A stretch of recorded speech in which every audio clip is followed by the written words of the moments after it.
Hey, family, this is our opportunity, our platform. Let me say hello. How y'all doing? Welcome to another installment in what we call Relevant Conversations with me. I am Bishop John Solders, your host, and uh, I am pleased once again to be with you today, tonight, this afternoon, this morning, whenever it is that you watch and tune in to this, what I call podcast, where I get the opportunity to spend some time talking to some interesting folk. And once again, it has not failed. The divine has so ordered that we're going to talk to somebody that I find one, I actually like him. There are people you meet and you go like, they're interesting, and you keep it moving, right? This guy had the occasion to be invited to an event in his home. He and his wife hosted a group of us, and by the time I left the home, he handed me a book.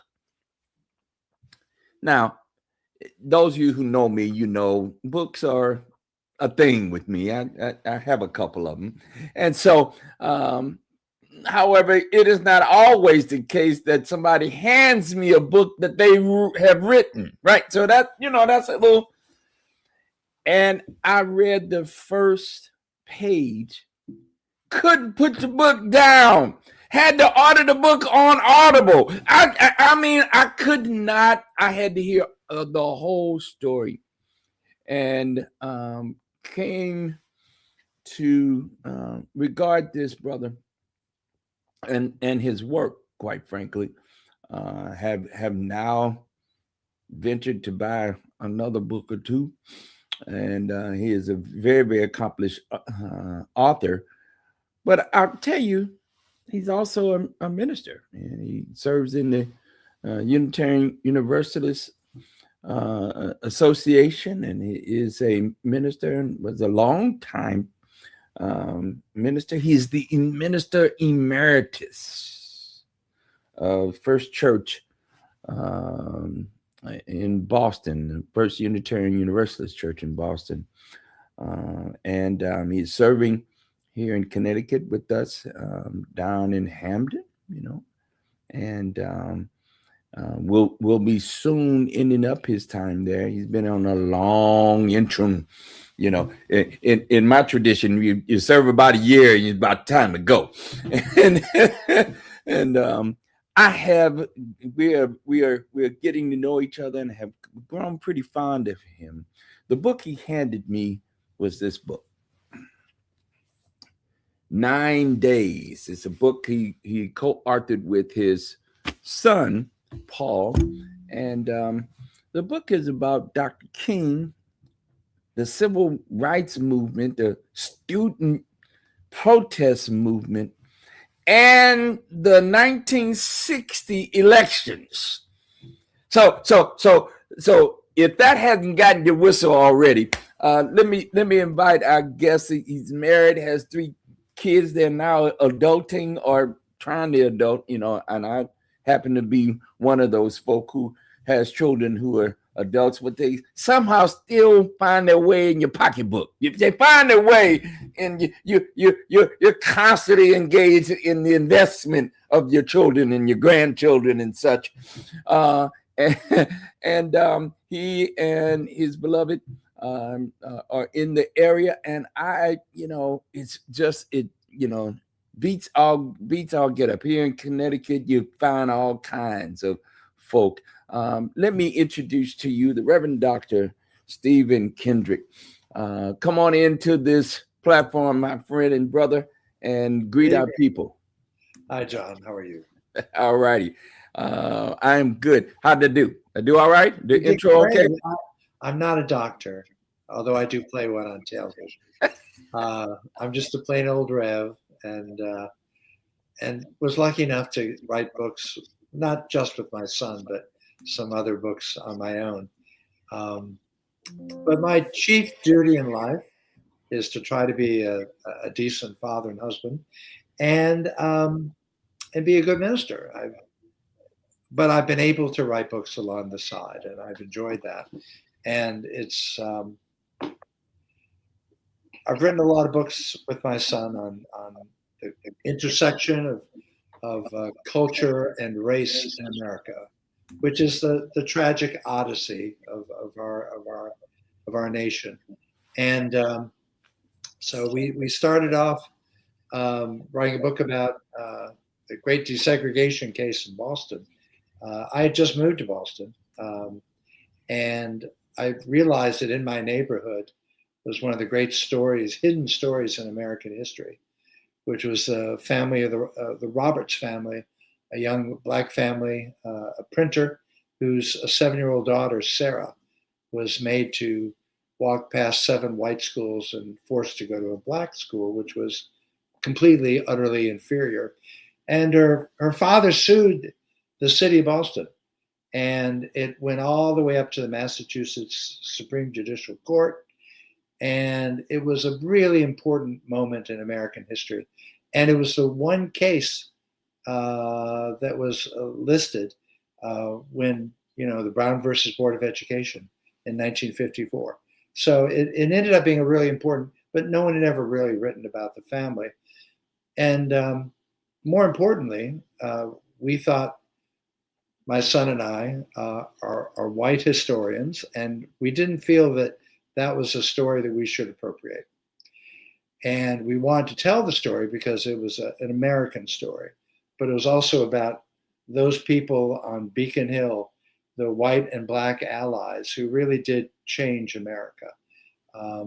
And then we did another book on Abraham Lincoln and Frederick Douglass, and they met 3 times, and each time was a really important moment in the formation of the Civil War and who we are as Americans. And Douglass had a fantastic effect on Lincoln. I admire Lincoln more than any other president. I'm not alone in that. Lots of people do. But the more you learn about Lincoln, the more you realize that coming out of Illinois politics, he was far from a radical and was certainly not an abolitionist. And it took the violence of the Civil War to move him into a place where he could really become the emancipator that we all know and recognize. And also his meetings with Douglass were profound. And the more I learned about Frederick Douglass, the greater figure I found him to be. And then we realized that there was a third book in us. And I got to know a man named Harris Wofford, who actually was a senator from Pennsylvania. But what I was fascinated by, as a young man, he had been on the staff of the Kennedy campaign. And as I got to know Harris, I began to realize there was another hidden story in American history. And that was in October 1960. We have the phrase now, October surprise. But this story, 9 days, that Paul and I chose to write about, was really about this unbelievable and kind of hidden away tale of the arrest of Martin Luther King, who was at that time only 31 years old. And he was arrested 3 weeks before the Kennedy-Nixon election. And so, yes, we wrote about the student movement, and we wrote about King's staff and his family.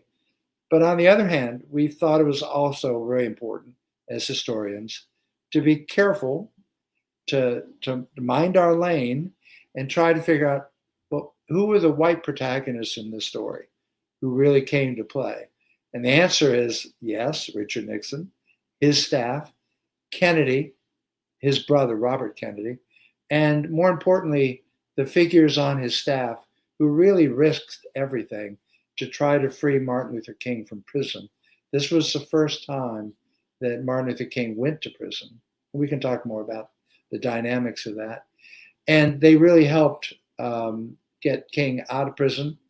And you and I were talking earlier today.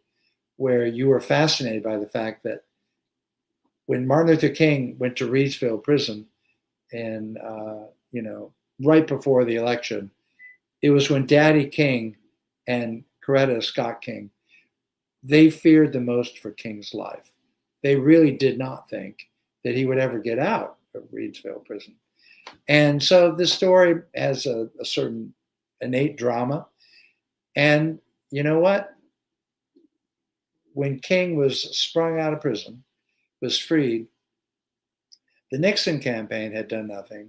Kennedy campaign, through a very complicated and complex story, which is part of the drama of what we want to capture, they really did help get King free. And it's estimated by historians that it shifted about 7% of the Black vote. And this was an excruciatingly close election and would remain so until the day after the election. And historians feel that there's a good reason to suspect that Kennedy only won because of the action that this staff took. And so it's an amazing story. It's got a presidency at stake, and more importantly, the life of this young man. It's not the Martin Luther King that we all know. It's kind of an origin story, really, and we can talk more about that too.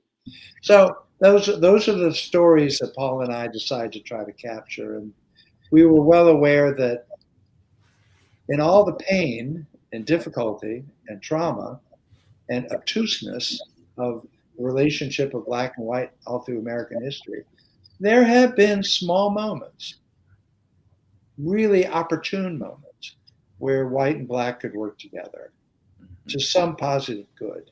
And we wanted to try to capture those stories, but not in any Pollyannish way, not in any sentimental way. We know how difficult the work is and how ultimately tragic the story is. But hey, as a minister, and I know you're a bishop, there's a sense of there's always hope.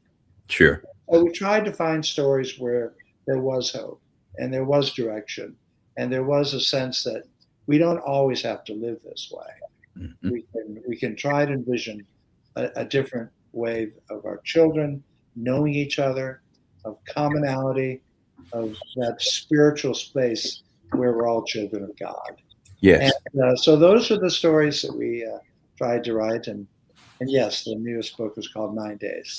9 days. So let me tell you. Let me tell you first what was gripping about this story. Those of us in the line of work we are in, I say this all the time.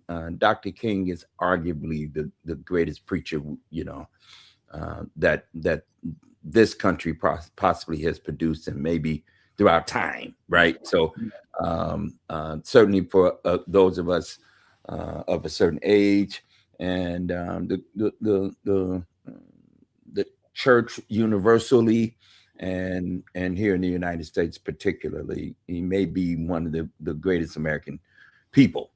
Never ran for political office, however, changed so much of what we know and live in today. So put that aside. At this moment, this is 1960. We only know Martin King really as the dude that led something or another that had something to do in Montgomery, right? We don't Montgomery bus boycott, right? So he's written his first book. By this point, he is also taking his first trip to Palestine, Israel. He came in through Lebanon. He has traveled a little bit and beginning to get a little notoriety because of the bus boycott. But this is not the civil rights leader we come to know. He's and I remind people all the time, Dr. King, he really had a short time of public ministry. We know him in 1955. And by 1968, he was assassinated. He was killed. 13 years. Well, he dies at 39. If you ask a typical American, how old was Martin Luther King when he died? they imagined the statues and the gravitas and the voice, and they kind of imagined he was in his 50s or something. Right. But no, he was a really young man, and it was excruciating because I think he understood what he was giving up and Sure. how fragile his prospects were in racist Sure. America. Yeah. So this is pre all of who we know, Reverend Dr. Martin Luther King. This was This a is young not man. the king of Selma, not the That's king of right. the Birmingham campaign. It's not That's the right. king who went to Memphis, and certainly not the king that spoke in Washington. I have a dream. This is That's a right. really young. This is a very young man, That's and right. yet people are beginning to look at him as potentially an important figure.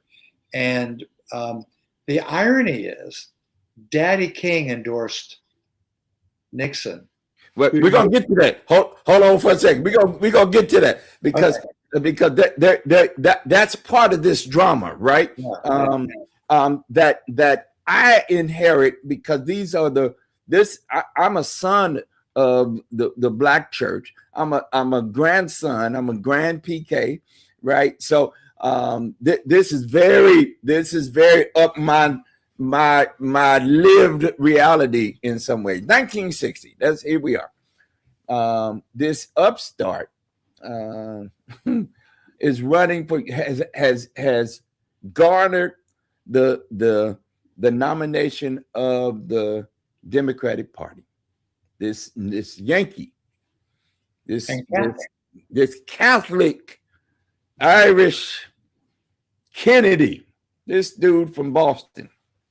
He's garnered the Democratic Party's nomination. On the other side, the Republican nomination goes to the sitting vice president, Richard Milhouse Nixon. He's the vice president to the now retiring after 2 terms. We're still within the generation that remembered FDR, Franklin Delano Roosevelt, right? And he was elected 4 times. We won't have that again, maybe. Anyway, but he served 4 terms, and we changed the law that only allows presidents to serve 2 consecutive terms, right? And 2 terms in general. And there may be a conversation about what that might mean. But anyway, and so it was understood that Richard Nixon was going to be the favorite. This was going to be a no-brainer. His predecessor, the Dwight D. Eisenhower, was loved in many ways. He was a very popular president. I ask people all the time, do you know how we got the interstate highway system? If you've paid attention at all, you'll see it says the Eisenhower system, right? Interstate system. Eisenhower was the guy. He was the general. He was the guy for World War II, right? He was the chief, and he saw how the Autobahn and how Hitler was able to move troops because of the Autobahn. That's Germany's highway system. And I think in many ways, he's like, put a note in. We need to move product and systems and troops and whatever we're moving in the United States in the same way. Up until the plan was set in motion to create the highway systems, we had these desperate, freeways or byways, or we didn't call them highways. I don't know what they would call that got you from one place to the other, but not necessarily to the next place and the next place. There wasn't a coordinated system. So Eisenhower was very important to business and commerce and the moving of goods and services vis-a-vis road. Of course, the train was also there, but the roads, and of course, after World War II, we have the proliferation of the automobile, right? And so you could go, white people could. Let me be very clear. Black people still, and others, we had some difficulty. But so I'm setting the stage, right? Historically, Dwight D. Eisenhower was popular. His vice president was running to succeed him, and we have this kid, this young person, John Fitzgerald Kennedy, who was running against him. So that sets the kind of geopolitical national setting, right? And it's a little trickier than that because Eisenhower was fairly popular among, black voters who could vote in the North, particularly. And so it's not the Kennedy that we know, because Kennedy was really viewed with great suspicion, I think, by a lot of black voters. And Nixon was perceived very sympathetically. Mm-hmm. And as a matter of fact, we write about Nixon, Vice President Nixon, meeting King for the first time at the celebration of Ghana's independence. And King went to Washington and met with Nixon in his office. And I think that King and his family was on the verge of considering Nixon to be a friend, mm-hmm. certainly a political ally. Mm-hmm. And what we would discover is Kennedy and Nixon would shift in the course of the campaign very dramatically in terms of their relationship with the young Martin Luther King.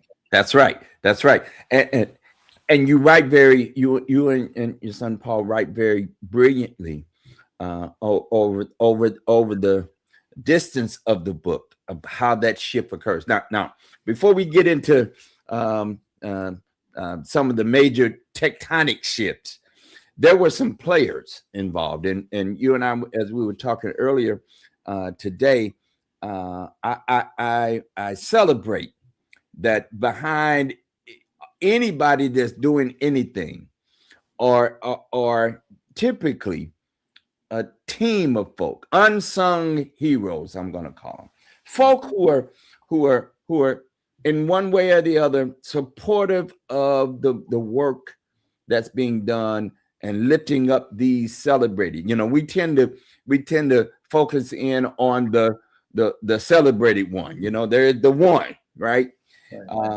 We don't know or we don't pay as much attention to the folks that are around the one. And even if they're not around, the folk that are doing that thing in particular cities and towns. I tell people all the time, as I've traveled, I'm a musician in my former life. I did some stuff.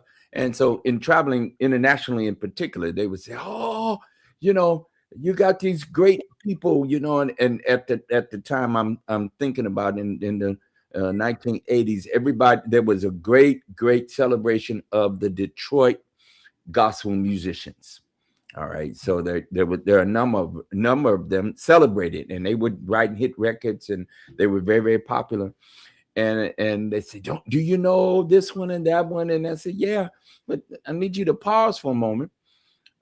Every major urban center in the United States has a series, have a number of these same kinds of people that you've never heard of before, who are writing hit records, and they're doing their thing, but they're not celebrated because they're not, lifted up in the same way. But Chicago, St. Louis, New York City, Philadelphia, DC, Indianapolis, you name an urban center, and there are the same people that Detroit had, or Kansas City, or the Bay Area, Los Angeles. So in the same way, you had that going on, I would suggest, in the work that Dr. King was involved in, for example. I mean, yes, and how in the world did a little town, the capital city of Alabama, become ground zero of what turned into a national and international global movement, right? Nobody was thinking about that when Mrs. Parks sat down on that bus, and refused to give up her seat. In fact, she wasn't the first to have done it in Montgomery. right? We come to know. So it this I remind people all the time that there's a whole system of folk. Mrs. Parks was trained. She was a member of the NAACP, and she was trained at the Highland Center. So we get Jim Lawson, and you can't talk about what was happening at the Highland Center and Jim Lawson in Nashville without Congressman Lewis and Diane Nash Yeah. and James Bevel and all the whole cast of characters that come out of that. Bernard Lafayette, we were talking about him earlier. He was a part of those group of young people, and they were all teenagers. They were so young. Yeah. King was 31, and the oldest figure we write about is Nixon, who's only 44. So the hard to believe, right? Are pretty young. Yeah, right. These are all young folk. I remember Dr. King was 26 when he starts his public ministry there at Montgomery at Dexter Avenue Church. So this is not a old people's movement. This was a youth movement, quite frankly. It was, yeah. And I love the point you're trying to make about when you write a book like this, obviously, in terms of merchandising it and selling it, people want to focus in on King. King is actually a fairly minor character in our book, and we don't really do that much with Jack Kennedy. We're mostly concerned with the people around King and the people around JFK and the people around Nixon, their staffs. And that's where you find the juicy people stuff. This is where the drama is. In history, yes, of course, we all have these major light figures who draw all the attention and all the charisma. But the reality is, as you and I were talking about earlier today, there are teams around everybody. And inside that team is the real story. Mm-hmm. And sometimes the story that you and I can identify with. I cannot really truly identify with King. I can't. He was too talented and too charismatic. But I can identify with, an Andrew Young. And I certainly can identify with Harris Wofford or Sergeant Shriver or an amazing character. We felt like it was worth writing the book if only we could bring people's attention back to a guy named Louis Martin, mm-hmm. who actually was both in Detroit, and he was a Black journalist, and he became known as the godfather of Black politics. He was an advisor not only to Kennedy in the end, but also to Johnson, also to Carter. He was a real player. He was in the White House wing, not particularly written about in the history books, but he was enormously important. And he's a very important part of this story as well, because you can hardly come up with a case where Martin Luther King was sprung from Reidsville prison, which was one of the most deadly prisons in all of America. For a Black man to go into Reidsville, that was very serious business. Yes. And with Louis Martin on the case, it made a huge difference. Yeah. And these were the characters we wanted to bring to light because we thought, well, one, they'd been lost to history. And two, those are the kind of people that we can identify with. Those are the people, there's no good in writing a book unless at the end of it, you can say, there's something in that story that speaks to my story, that I can emulate, I can sympathize with, I can see myself within the story. And so writing about these characters meant all the world to us, and to be able to recover and recapture their story. Yes, of course, we have these major figures. The poignant thing, we interviewed Harris Wofford, and he was 89 when we first started interviewing him. And he actually died at the age of 92 on Martin Luther King Day. Wow. Just before the book was published.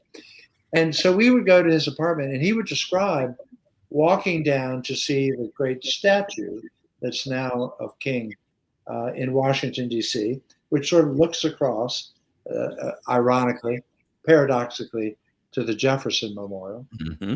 And And he would go there and he'd walk there and just look up at it and remember having been his friend, having known him, helping him make decisions, actually being a ghostwriter on his first book. And sorry, second book. And so to be able to really talk to Harris Wofford about the people that he'd met. Harris Wofford is the guy who binds together JFK and Martin Luther King. They only met a few times. They were not buddies. They were not friends. They were not even in sympathy with one another. That's right. But Harris Wofford somehow was able to work between them and for each of them. He was a part of each of their staffs and part of their lives. And so, again, we can look at a character like that or a character like Louis Martin and begin to see, oh, okay, history is made by people like us. It isn't just these major Napoleonic, fantastic figures. History is woven by a very complex tapestry. And that's, you paid me a great compliment when we met earlier today, because you said you did a lot of research. We did, because there are a lot of books about King. There aren't books about these other people. No, they don't. We had to work very hard. Sure. To court records, to find the oral histories, to interview them if they were still alive. And we worked very, very hard to get a kind of granular, literally day by day. The book's called 9 Days because it's 90% of the book is about a 9-day period where King is in 3 different prisons and before 2 different judges. And so again, this is a point where he was at the utmost peril, and he wouldn't have gotten out without these other characters who weave through the story. And we also wrote about a guy named Frederick Morrow, who was I was going to go to the other side now. First Black staff member of any presidential administration. So he's a legit historical character, and deserves memory and praise. He really wanted and believed that Nixon would do the best for his people, and he desperately tried to get Nixon elected in 1960. And more importantly, he tried to get Martin Luther King out of jail. And he thought, because he understood that Nixon and King were friends, and as I was about to say earlier, Daddy King and a lot of the Black leaders in Atlanta were Republican. Why would they be Democratic when so many of the racist governors that they had to deal with on a daily basis were Democrats? So they were very sympathetic to the Republican Party. There was a Gallup poll taken 3 months before the election where the Black voters were evenly split between the Republican and the Democratic Party. So that's, again, a kind of a world we don't recognize because in the end, Nixon's evil genius came up with the Southern strategy. And so out of the goodness of this story, and I believe it is a hopeful and positive story, Nixon decides to create a Republican Party based on white supremacy and the Southern strategy. And so we'll never see a Republican Party like that again. I don't think. I don't think so either. But so you're now right where I wanted to be in this conversation, because to tell this story, you have had to, one would have had to do some of the work to understand the Black community of that particular time down south, right? Down south, and let's be very clear, Daddy King, which we don't really know because of his son Martin King Jr. Is so lifted and celebrated, but Martin, Michael King. All right, folk don't know that he was not born Martin Luther King. He was born Michael, and it was Daddy King that decided to rename himself and his son as Martin Luther. Yeah, that's no pressure. Right, right. Yeah. That's no pressure at all, right? Uh, and so he lifts him up in this midst. He was the player, the power mover and shaker. Daddy King was. Daddy King pastored probably the most significant church in Atlanta, black church in Atlanta, and was a player. Daddy King, Martin's mom, so Dr. King's mother was in the family of the dynasty of black preachers who Daddy King succeeded. Right, so a couple of generations back, it was Mama King's grandfather who pastored Ebenezer Church. Right, so there's a lot going on here about black Southern movers and shakers, if you will, and what you do brilliantly, you and Paul do brilliantly in this book. You set up and you poise what was the establishment of an Atlanta, and I would say not only Atlanta, you got Atlanta is the major hub in Georgia, but you got Montgomery and Birmingham in Alabama, you got Jackson in Mississippi, you got Nashville and Memphis in Tennessee, you got Louisville in Kentucky. If we're talking about the South, right, you got Raleigh, Durham, in North Carolina, excuse me.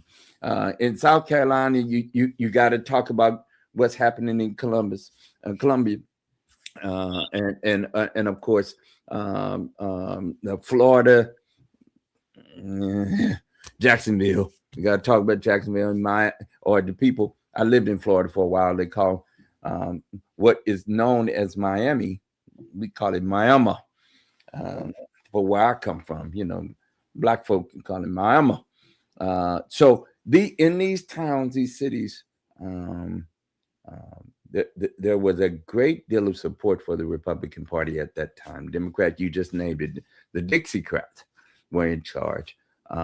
George Wallace was the governor of Alabama at the People time. forget that he ran for the Democratic presidential nomination.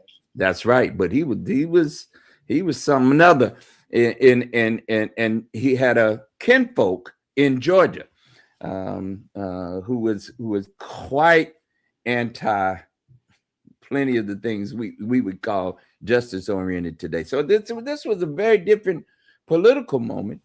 We just were celebrating the wins coming out of Montgomery, the bus boycotts. There was starting to be a buzz.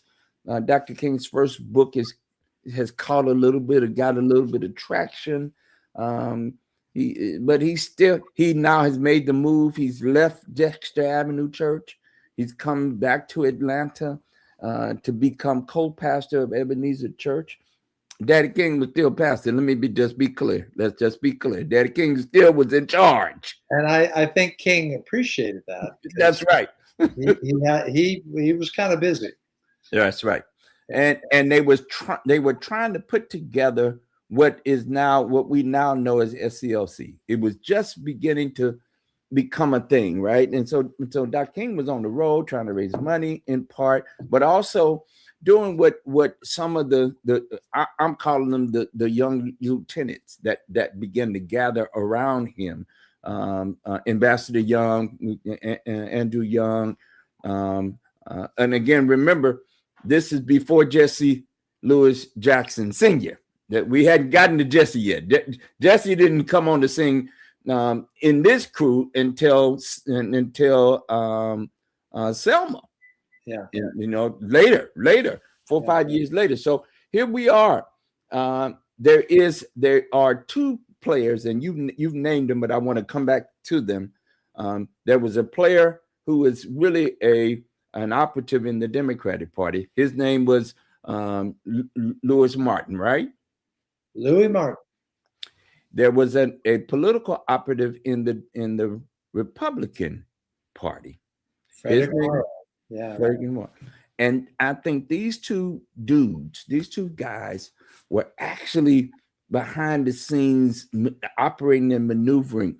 Yeah, And we're speaking to their prospective crews, their folk, saying, we better pay attention to this young man, King, in several different ways.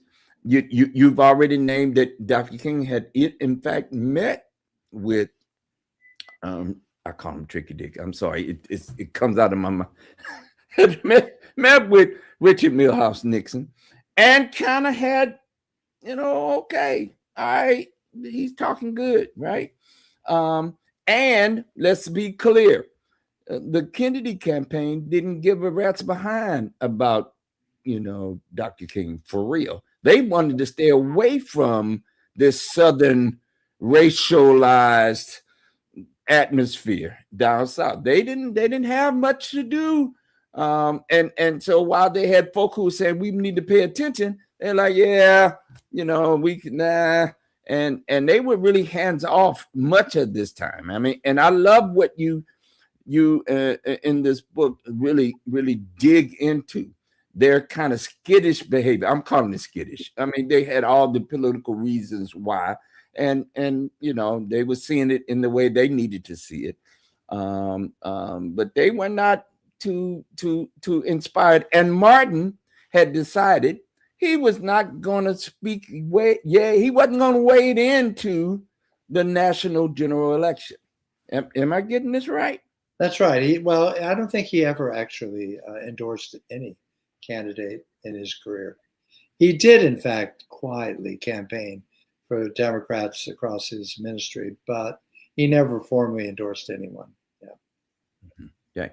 And one of the things I know about this history is that what Dr. King's real gift was, and it was really through Daddy King and the network of Black Baptist preachers in urban America that actually helped. So anytime Martin King showed up in some town, there was at least one Baptist preacher he could go preach at, whose church he could go speak at. And that network of clergy and faith leaders, it wasn't a big network. There wasn't a lot of them. I often say, as many people that claim they marched on the Edmund Pettus Bridge, had they really marched on the bridge would have fell into the river. Right? So there wasn't a whole lot. And I can tell you, I grew up in St. Louis, and he didn't have too many friends. There were a couple. ICP was one of his friends at, I think it was Galilee Baptist Church in St. Louis.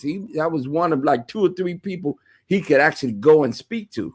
And I asked my mother, I said, do you remember when Dr. King came to St. Louis? She said, yeah, I remember. I said, did you not want to go? She said, no, I didn't want no parts of it. I didn't want to have any parts of it. So it wasn't that even at his height, people kind of, stayed away in Black community. It wasn't everybody that was on the gravy train, right? Yes, absolutely. Right. And in particularly in these town cities, local politics ruled the day. And so Daddy King, in fact, you write about this in the book. There was a whole group of ministers and Black leaders that had already pretty much formed their opinions about who they were going to support. Yeah. Right. And that had to be calculated because whatever they were going to support nationally needed to then connect to the work that they were going to be doing in Atlanta, for example. So there was always the micro, the macro, then down to the micro, and then vice versa. There's this push and pull, and I'm very appreciative that you spent time framing that out a bit in this book. Now, go ahead. I'm sorry. No, I was just going to say that one of the great things is we got to sit down with the head of the Atlanta student movement. And he was just a lovely, lovely guy. And again, he was in his 90s. And we interviewed him the year before he died. And we felt like these young people were heroes because, as young as King was, these students were incredibly brave.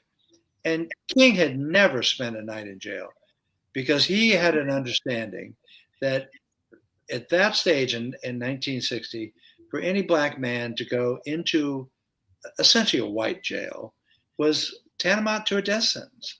And so that was not a thing until these students rose up just in the same year, this election year, 1960. These students rose up and they did go to jail.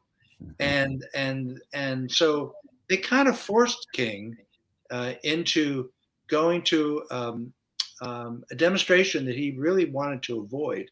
He was actually going to go to Miami and do a speech with Kennedy, but he wanted to say that at the same time that he would also do an appearance with Nixon. And Nixon nixed it, and Kennedy canceled, and suddenly Martin Luther King, at this time period, 3 weeks before the election, was faced with the choice of really being cowardly. Should he go and get arrested with the students? And he decided, to his credit, that he would. And that's how he ended up in Reidsville prison. And because the students were all released, but these judges were most happy to have King in jail. And so it's a very complicated story about how he was freed. But he wasn't just a pawn. He had to make a very clear decision that he would go into prison. And that was not an easy decision for any sane person to make. He understood that he was toying with his life. Yeah. And as a matter of fact, in some of the newspaper research that we did, a young black man was killed, was knifed, the 3 days before King went into prison. And Daddy King was told by contacts he had in the Atlanta black community that there was a contract out on King, that if he went into prison, he would not ever emerge. Well, he would die on a sort of work patrol or in his bed late one night. There were plenty of knives and shivs inside the system. So, it was very brave of him to do that. Yeah. And so again, the focus of the book isn't really about King, although he is the center. It's about all the characters around who also had to make desperate choices. And keep in mind, it isn't just the life of this young activist, although that's important enough. We would have not had the true Martin Luther King had he died at this stage. That's right. But it's about the presidency. The actual presidency turns on this set of events. And so we found it to be an amazing story. And we're just sorry that Steven Spielberg didn't buy it. We tried. We gave it our all. I think it would be a fantastic miniseries myself. I do too. And I'll tell you, you got to buy the book and dig into this. There are a couple of different spots that I want to just point to. One, the student activists in the AU campus area. There was a young man who was kind of the leader of this the group. The protests and the actions that they were engaged in was to desegregate the department store downtown, Rich's department store, right? So that was the occasion for an action. Daddy King told Martin, "You shouldn't get involved. This is he didn't say quite beneath you, but I could hear a daddy tone on it. Martin, you got bigger fish to fry." And what you chronicle that I think is important was Dr. King's his own personal integrity. He had told these young people these students that if they planned something, ran that plan past him one time, that he would support them. And that meant for the students and him, he would show up. Yeah. Right. And Daddy King was like, yeah, you told him that, but they didn't really believe. Yeah, there was all kind of wishing he would not get involved in this. So he then gets detained by the local Atlanta police. And then we get some funny gerrymandering of a different sort, courts and judges. Dr. King was ticketed for a whole nother thing in a whole nother county, in around greater Atlanta. It was a $15 traffic violation. and he was sentenced to 6 months in work prison. This is how he gets to prison. This is how, and just don't tell it. You got to read the book if you interested in. Got to read the book, but it is what happened in those series of misadventures of court proceedings that land Dr. King not only in prison, but then moved from jail to prison to another prison, and then that's where we get to Reedville. And all the machinations to get the Kennedy staff, often against the advice of Robert Kennedy, the campaign manager, to do what was necessary to get him out. That's right. That's right. And what I find interesting, if we fast forward to when Dr. King was assassinated, we had some of the same kind of carrying on, and the same players. You got Robert Kennedy, you got Richard Milhouse Nixon, who comes to Dr. King's funeral, but nobody knows he was there. They don't pay any attention to who is soon to become the elected president. all the major characters of the book reconvene. That's right. Funeral. Yeah. That's right. That's right. Who were involved in this moment 8 years later, from 1960, when we get the rise of really JFK, right? He's killed by 1963, and then you got and what you all don't spend any time on, but I'd be fascinated. Here's a whole nother segment of research to do. Where was LBJ in all of this? And I'm sure you had to stumble along. To track that down. Yeah, I think there are some indications that he was sympathetic to the notion of getting this young activist out of prison. Mm-hmm. But we couldn't actually come up with any specific documentation. Mm-hmm. But he was quietly sympathetic to it. Yes. Yeah. He didn't try to block it. That's right. That's right. And he was the mover and shaker. See, what people also don't know, he was the leader of the Senate. But during the Eisenhower era times, right? And so and he ultimately joined the Kennedy ticket, for the purposes of winning and gaining the South. Quite frankly, he's the son of the South, Texas, right? So I find to know me, folk who know me know that political intrigue, palace intrigue is my jam.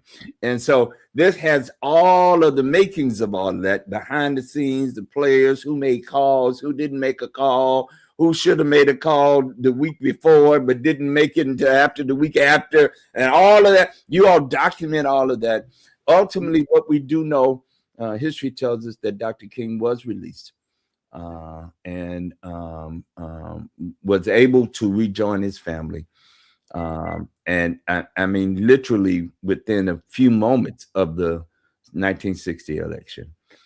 Now, many of us would say Chicago won the election for JFK, and there's several theories. How that politics. My son Paul has just been elected a state rep from the 12th district in downtown Chicago, and of course the Illinois statement is vote early and often.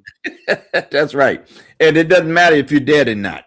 That's right. It doesn't really matter. So there is some of that. The daily machine was in operation, and we know that. I mean, that's been pretty well documented. But what has not been pretty well documented is what the work that was done on the ground, not only in Atlanta, but Yeah. all across urban southern United States. It's possible the younger people have no clue of how close this election was. Mhm, It was astonishing. It mhm, was talk about a nail biter. Uh, mhm. really, Kennedy didn't have any sense that he'd been elected until about 8 o'clock the next morning. It was. I remember as a very very young person, staying up late and watching. It's the first time that computers were ever used Mhm, counting votes. So it was an astonishing close election, mhm, and to be able to get some sense of at least one of the elements of how Kennedy became president was very exciting. It really mhm, was. mhm. But at the heart of it is a young man named King.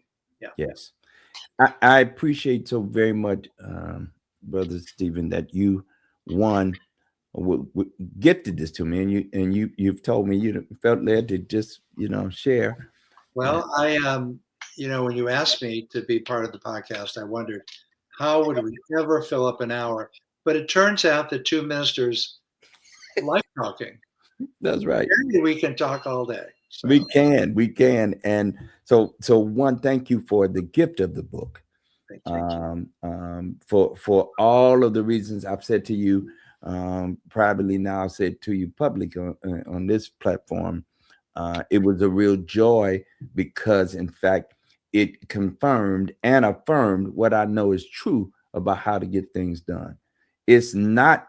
It's not the big moments. The big moments have their day, but it is the day to day, grassroots, one to one, the organizing that happens behind the scenes, off the beaten path, that then makes the connections to the larger. It is always the micro and the macro having that they're having a an exchange. There's Helps us realize that we have a role to play. That's right. That's right. Yeah. That's right. It is fascinating stuff. Let me just post it. Let me just share it again. Here's the book. It is called 9 Days, and it chronicles the story of Dr. King. However, more importantly, the story of how a a, a not so well known minister, faith leader, may have had significant contribution to a political campaign. What we do know at the end of the day, it is this same young man and his family and his team that changed America within about 5 or 6 years. Yeah. Where he was just beginning to become somebody, a name recognized within a short period of time by the passing of both the Public Accommodations Act and then the Voting Rights Act of 64 and 65. We now Martin Luther King Jr., Dr. King, is a household name, right? And we get from him by 67 his speech on Beyond Vietnam that he preaches in Riverside Church 1 year to the day of his eventual assassination in Memphis, Tennessee. And his linking, he was making another shift. If 1960 was the shift into the national political world, right, and the national, and I would say even broader than that, this what we have come to know as the civil rights leader, Yeah. right, of this nation and of the globe, quite frankly. Um, he was making another shift with the Poor People's Campaign that he also announced and began to work on in 1967. And yet, what he also didn't want to do, they announced the Poor People's Campaign December 1st, 1967, and within weeks they started to hear about the sanitation workers in Memphis. And within a few weeks, he decided we can't leave labor behind, and goes to Memphis in February, then leads a march. In fact, just a few days ago, um, 58 years ago, he leads an action, a march that goes way wrong and decides, I got to go back. We got to go back to Memphis and course correct and do it right. And that's why he was in Memphis, for that the work of linking labor and working conditions to the much larger context of what it means to be human, and what it means to be uh, um, um, a contributor into what it is we call this so-called democracy. As I've said to you already, As Franklin said, if you can keep it. That's right. I just wanted to say one quick thing. There's so many phrases that we can quote from King, but we were really struck by a statement that the Black Kennedy staffer, Louis Martin, came up with. At the end of his life, he said, "I never saw it as a job. I saw it as a lever to try to move this mountain of racism." And we found that very affecting. And it's about people that got lost in history, but they were able to move mountains. That's right. That's right, brother. Thank you very much for saying yes, being with us tonight. Let me just say, as we close out, we are in Holy Week. So as we do this podcast, this is Holy Monday. And for those of us who are Jesus followers of Jesus, or Christians, this is a time of very sacred reflecting. If you are Jewish, this is also the week of Passover, right? What we call the Last Supper. Jews call the Seder meal. This week is a very, very powerful week. Dr. King would, within a week, on April 4th, be assassinated.